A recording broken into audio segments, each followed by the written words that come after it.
Gente, é difícil, né, encontrar uma pessoa que nunca tentou seguir uma dieta na vida. Geralmente o pessoal diz, quando é fim de ano, então, começo do ano novo, minha prioridade única é fazer exatamente a minha dieta.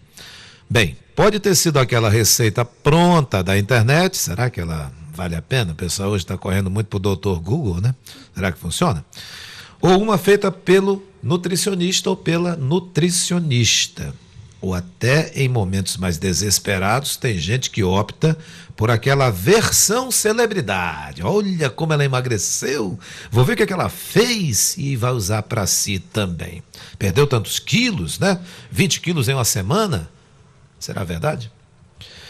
Ao contrário do que pensamos, nunca é fácil manter o foco e continuar com todas as calorias na linha, sem dar aquela escorregadinha que vai bem além do final de semana. Para entender essa maneira certa de entrar em uma dieta, a gente conversa com a especialista, que está aqui com a gente toda semana, a nutricionista Fabiana Cortes. Bom dia, muito obrigado por ter vindo.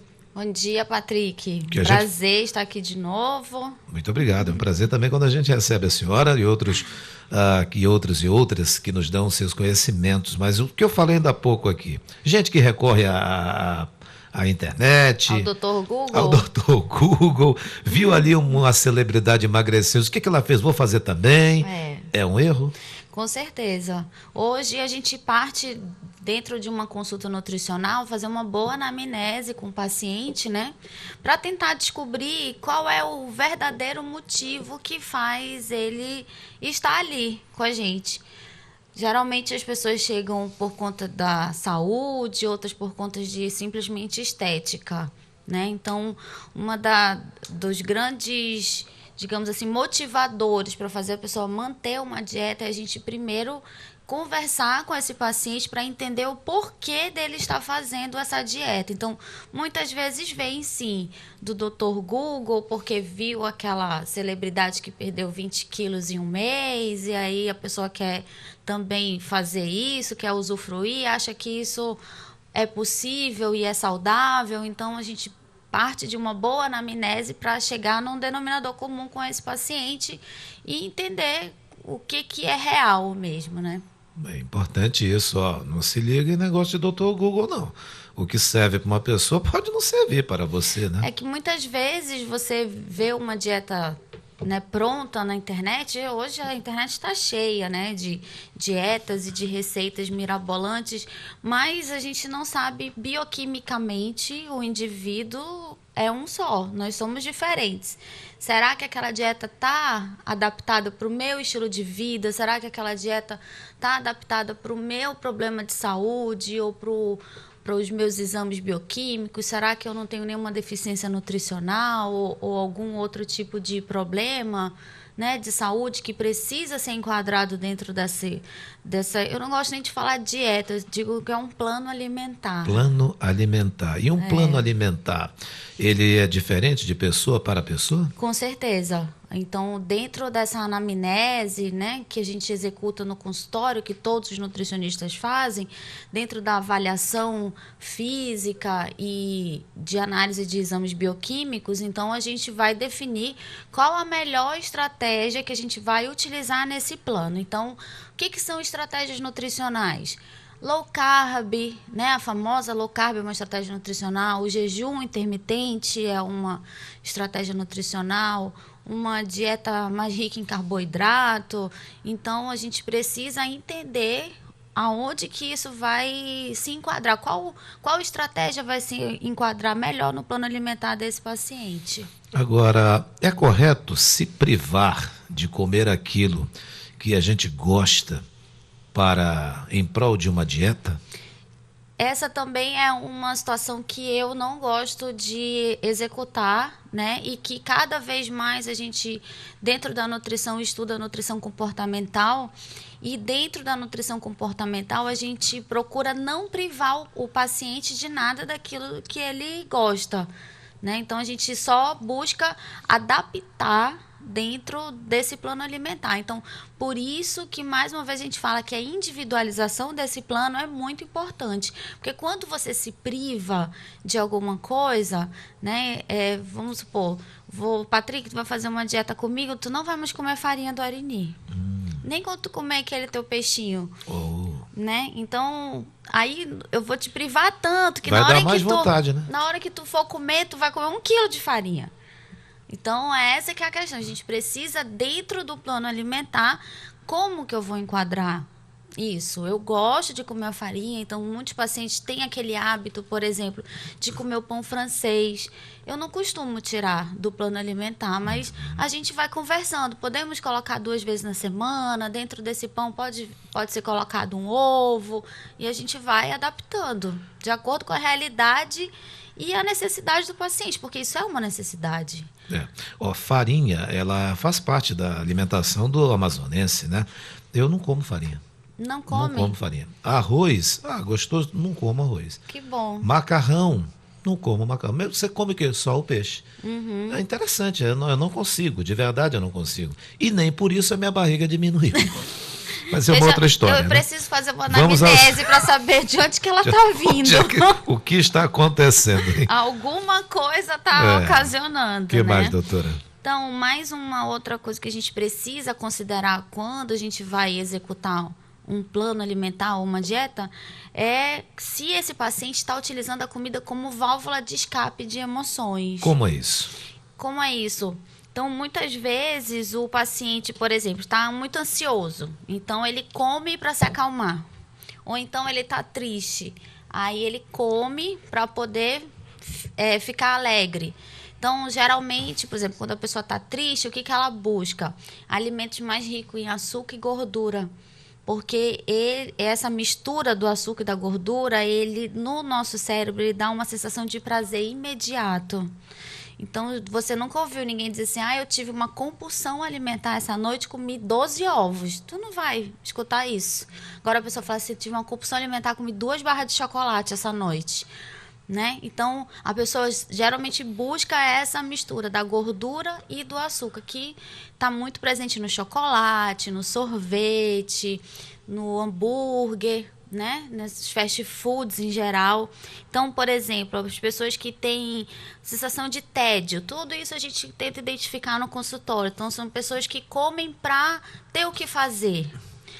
Já ouviu aquela pessoa que fala assim, trabalhei o dia inteiro, hoje eu mereço comer tal coisa? Já ouvi. Ouço constantemente. Ouve constantemente. Principalmente eu mereço comer um chocolate, algo Exato. Assim. Então, essa é o comer por recompensa. A pessoa está se autorrecompensando. Né? Então, existem vários comportamentos de emoções que estão ligadas à alimentação. E essas pessoas, Fabiana Cortes, que já estão agindo assim, não é de hoje, elas têm como mudar seus hábitos? Aí a gente identifica. Na verdade, esse é um diagnóstico que não cabe ao nutricionista. A gente identifica durante uma anamnese, pode acontecer, e a gente encaminha para um psiquiatra ou para um psicólogo, dependendo do tipo de transtorno alimentar que ele tenha, né? E depois que ele fizer esse tratamento lá... Não, faz em conjunto. Em conjunto. Uma parte lá e outra parte com o nutricionista. Tratamento multidisciplinar. O importante, eu já estava até conversando com o doutor Luiz Henrique aqui nos bastidores, e a gente falando sobre o tratamento multidisciplinar para esse tipo de transtorno alimentar.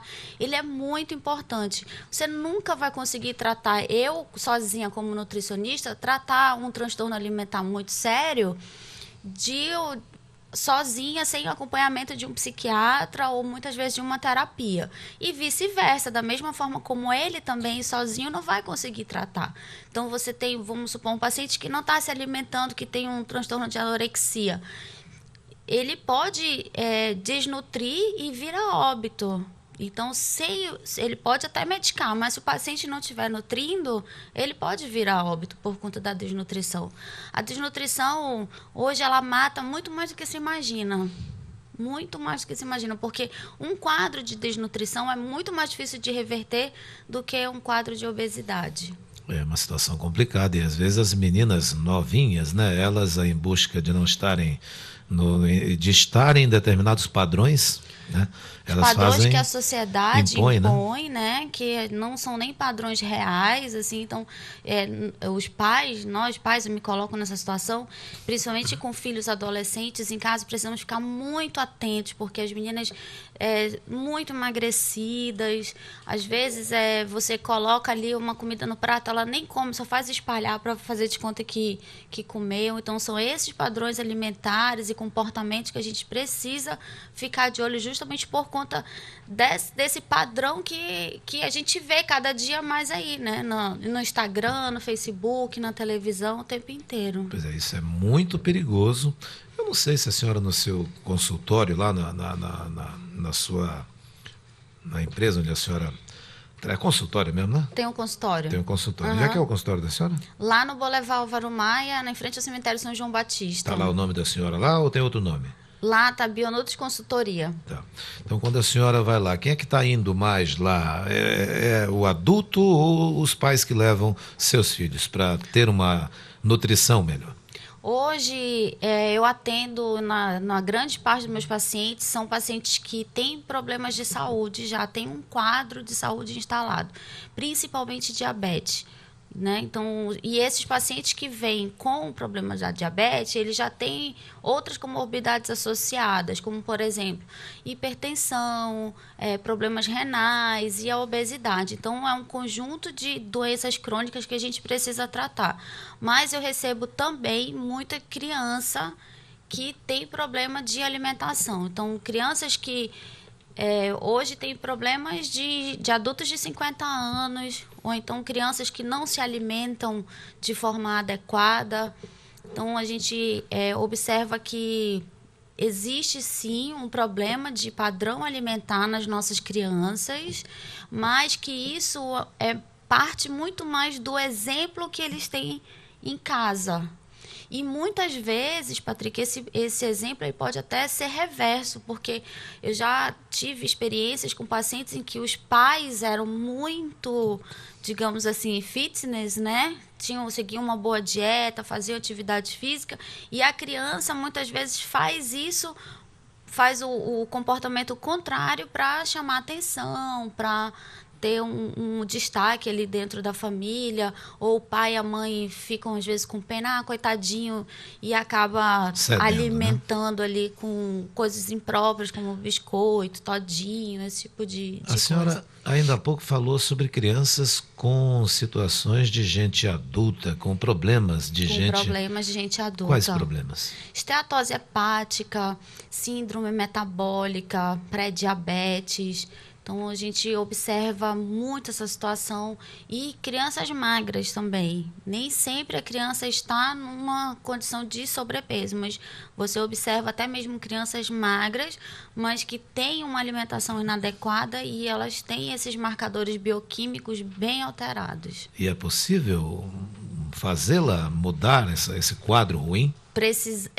Com certeza, totalmente possível, mas é um trabalho conjunto nosso e da família, principalmente, né?